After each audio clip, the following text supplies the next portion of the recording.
मूळतः या भागामध्ये आता सध्या 2-3 वेळा बांगलादेशी लोकांवरती रेड टाकण्यात आली होती. म्हणजे असं पूर्ण जो एरिया आहे त्या एरियामध्ये जाऊन दस्तावेज चेक करणं, त्या म्हणजे आधार कार्ड चेक करण्याची मोहीम पोलिसांनी घेतलेली आहे. पण मध्यंतरी ज्यावेळेस बांगलादेशी विषयावरून ज्या रेड पडला होता त्याच्यामध्ये बऱ्याच महिलांना अटक करण्यात आली होती आणि रितसर त्यांना ज्यांना म्हणजे ज्या बांगलादेशी होत्या त्यांना परत रिटर्न त्यांच्या देशात पाठवण्यात आलेलं आहे. आणि मूळतः पुण्यात काय पूर्ण भारतामध्ये हे बांगलादेशी घुसखोरी वाढलेलीच आहे.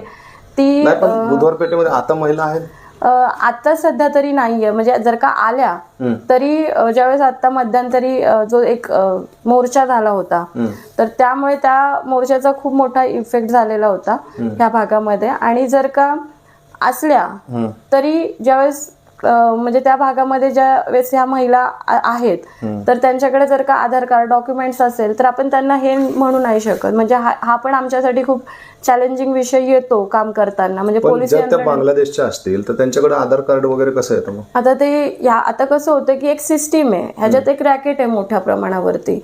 मग त्या ठिकाणी जर का एखाद्या बाईचं ओरिजिनल आधार कार्ड असेल तर आपण त्या बाईला नाही म्हणू शकत की तू बांगलादेशी आहे. आणि बांगलादेशीवरनं आता ज्यावेळेस ती लोक इथं येतात तर तो जो येण्याचा जो मार्ग आहे तो पूर्णतः पाण्याच्या मार्गातून येतात, नदी पात्रातून त्या इकडनं इकडं अशी घुसखोरी होत असते. म्हणजे ज्यावेळेस इकडनं जायचं असेल तर त्याच ह्याच्यातनं म्हणजे या सगळ्या यंत्रणेत कुठंतरी काहीतरी त्रुटीच्या राहतात, त्याचा फायदा घेतात.